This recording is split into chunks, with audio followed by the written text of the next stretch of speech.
हमारे chairman colonel वजीर जी ये पूरा खुलासा आपके सामने रखें, क्योंकि बहुत सफ़र किया है ट्रांसपोर्टरों में। और आज जो खुशी का दिन है, जो कल हमारे किराए की वो एक नोटिफिकेशन निकला, मैं चाहूँगा कि करण जी विस्तार में आपको ये जो आने वाली हमारी समस्या है उनका भी ब्यौरा रखें, और जो अभी तक हुआ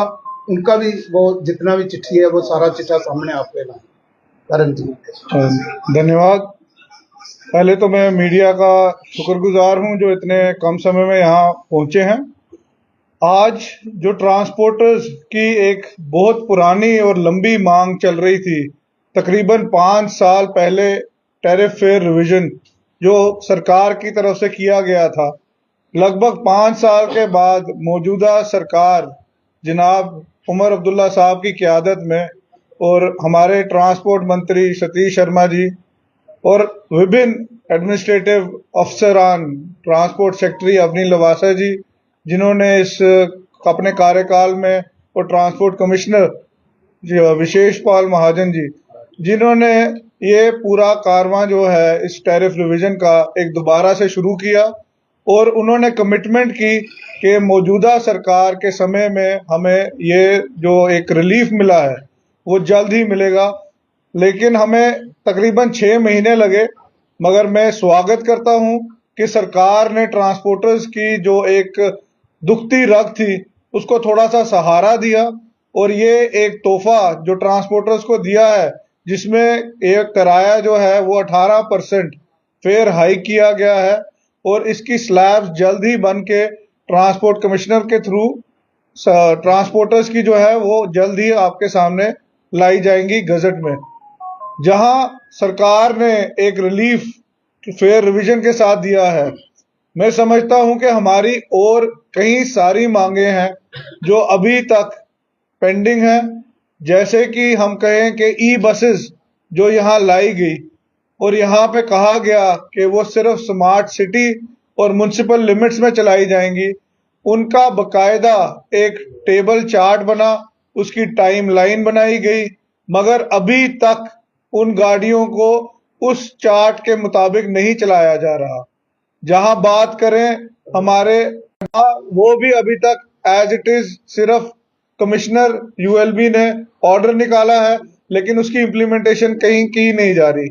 और आगे हमें सुनने में आया है कि 200 गाड़ियां और लाई जा रही हैं जो ई बसेस जम्मू और कश्मीर में भी लाई जा रही हैं,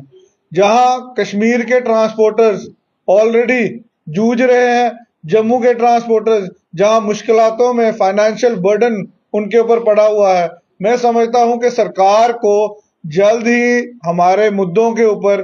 कड़ी नजर डालनी चाहिए और उनका कुछ ना कुछ हल निकालना चाहिए। अगर ये चीजें नहीं की गई तो कहीं ना कहीं ट्रांसपोर्टर्स को बाहर निकलना पड़ेगा। हम समझते हैं कि सरकार के साथ जहां हम पहले भी बातचीत करके हमने ये टैरिफ रिवीजन हमारी हुई है, हम इसका स्वागत करते हैं, हम धन्यवाद करते हैं सरकार को।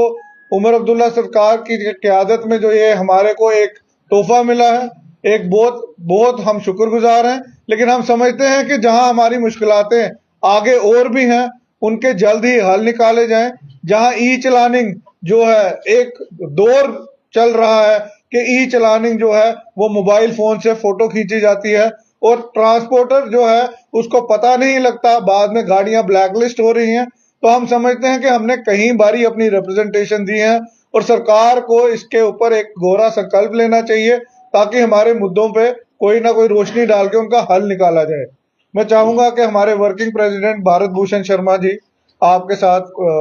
रूफ रखेंगे। पहले तो मीडिया बंधु का मैं स्वागत करता हूं,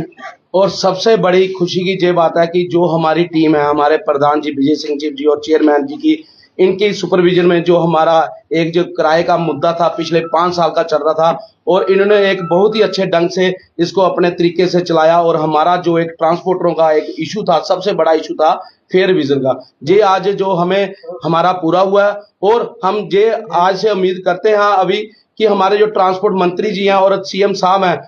इनसे हम उम्मीद करते हैं कि जो हमारा ये इशू अभी इन्होंने दे रहा है दुरुस्त आए, शार्ट हल किया है, मगर बाकी भी जो इशू है वो भी जल्द से जल्द हमारे उनके सुनवाई की जाए। और ऐसे ही हमारी टीम जो विजय सिंह चीफ जी और चेयरमैन जी हमारे चलते रहे और हम इनके साथ चलेंगे, यही कह के मैं अपना